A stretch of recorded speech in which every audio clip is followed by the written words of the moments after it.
that is Lymphology Association of North America. As I said, this course has totally changed my perspective from the deep compression to the superficial management. I will cover the following points.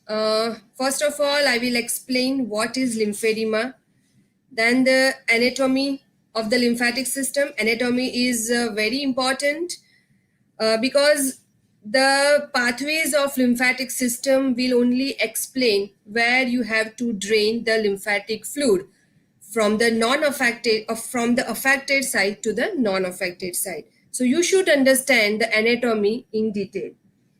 Then I will explain the different types of the lymphedema, the classification of the lymphedema, how will you diagnose the lymphedema, and the technique, the new technique, that is the water technique for the lymphedema management.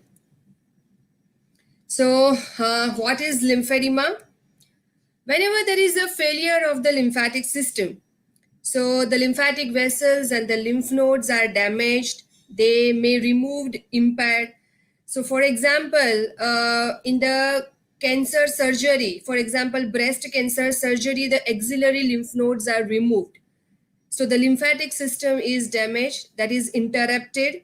So the body region, particularly the upper limb, they becomes overloaded with the lymphatic fluid and the swelling will develop, and that is lymphedema. You can very well see this figure.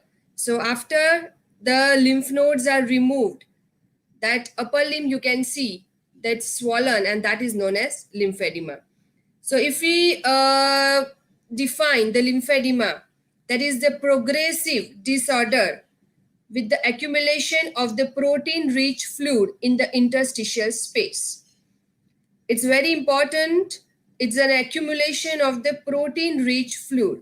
So this is the difference between lymphedema and the edema. I will explain in the detail what is the difference in between the edema and the lymphedema in the later in my slide. You must have seen this kind of patients. This is upper limb lymphedema. This is lower limb lymphedema. Lower limb lymphedema can develop after the prostate cancer surgery, in women, after the uterus cancer surgery, cervical cancer surgery, when the inguinal lymph nodes, the pelvic lymph nodes are removed. So that will lead to the accumulation of the fluid in the lower limb. It's the lymphedema, as I said, it's not limited to the upper limb and lower limb.